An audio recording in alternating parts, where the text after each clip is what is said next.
Análise política, com Orion Teixeira. Nas nossas telas, também no DAI, o Orion Teixeira. Olá, Orion, bom dia. Bom dia, Lucas, Murilo, Luciana e ouvintes espectadores da Band News. Prazer voltar a falar com vocês. Sempre nosso. Orion, vamos começar falando de uma manobra do governo Romeu Zema que vai extinguir aí com a aposentadoria de quase 400 servidores idosos. O que está acontecendo? Em que ele vai colocar no lugar?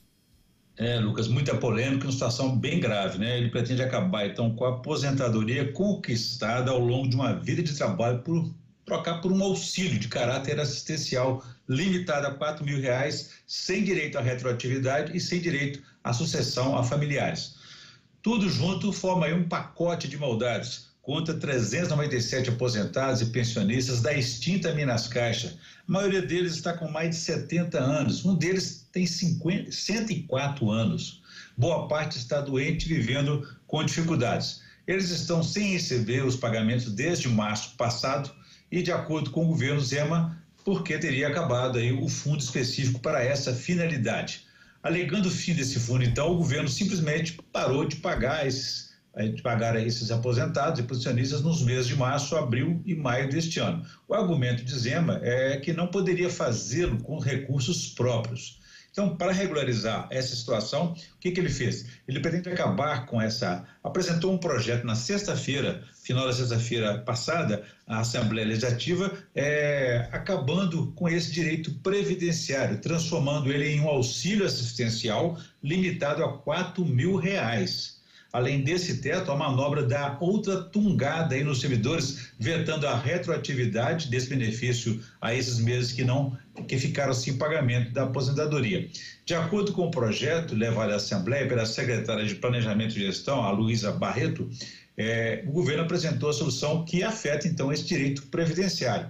E quem recebia valor superior a R$4.000 ficará limitado a esse teto. A maioria recebia em média de R$5.000 para cima, um pouco aí.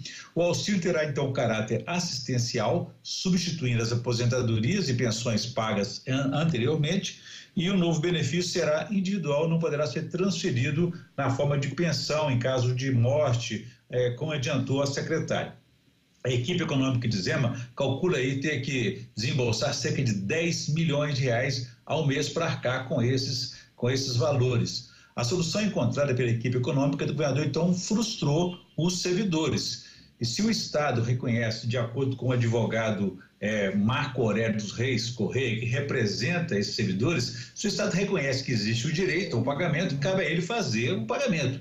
E não criar uma situação que, na prática, segundo ele, acaba sendo uma chantagem econômica a pessoas que estão passando por dificuldades. A Minas Caixa, Lucas, era um banco, né, público que foi extinto no início dos anos 90 e os funcionários foram incorporados, cerca de 10 mil deles, pelo Estado na condição de servidores públicos. A partir daí, a Fundação Libertas herdou da Fundação de Seguridade Social deles, a Previ-Caixa, a responsabilidade pelos pagamentos. No ano de 2014, essa fundação passou a responsabilidade pelos pagamentos para o governo de Minas e transferiu um patrimônio existente de cerca de R$200 milhões. E, de acordo com o executivo, esses recursos já teriam acabado.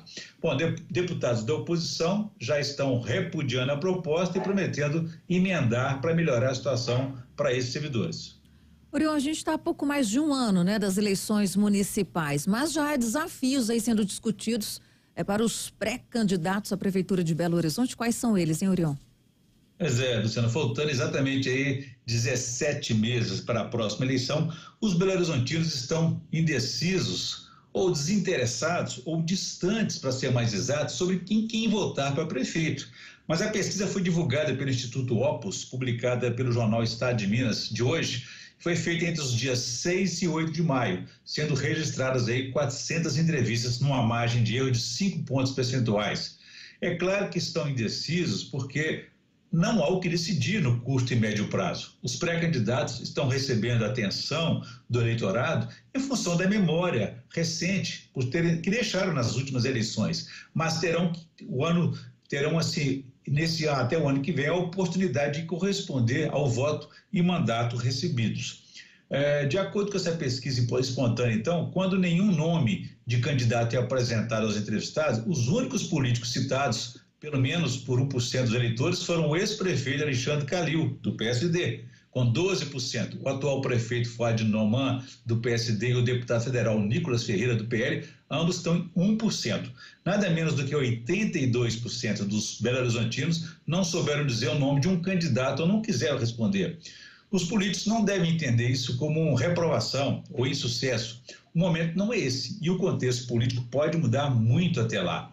Mas vejamos os desafios de cada um, Luciana. Por exemplo, apesar de liderar as intenções de voto, Calil não pode mais se candidatar. Já disputou a eleição por 2 vezes, foi prefeito nos anos de 2017 a 2024, depois renunciou no ano passado para disputar a eleição para governador de Minas e fracassou. Então ele não pode ser candidato em função da legislação. Não pode ter um 3º mandato consecutivo. Mas, de acordo com a pesquisa espontânea também, nenhum nome de candidato é apresentado aos entrevistados, né? Então, o prefeito atual, por exemplo, Fuad Noman, que assumiu o cargo há pouco mais de um ano, enfrenta o desafio de ser reconhecido pelos belo-horizontinos como governante da cidade. De acordo com a pesquisa, 80% dos belo-horizontinos não sabem quem é o prefeito de Belo Horizonte.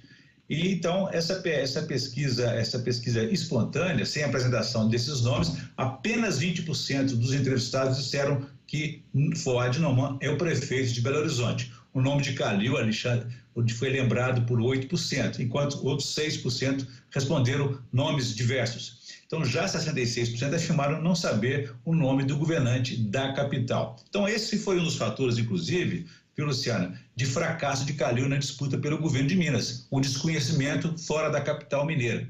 Já os outros rivais tentam se colocar aí na cena política e apresentam disputas pontuais e até de extremos, como os pré-candidatos aí, os deputados federais, deputado estadual Bruno Engler, que puxa o voto bolsonarista, e Duda Salabert, do PDT, pelo campo da esquerda. No centro, o presidente da Câmara Municipal, Gabriel Azevedo, sem partido, se apresenta como alternativa. Como se viu aí, todos têm um enorme dever de casa para fazer até o dia aprazado da eleição.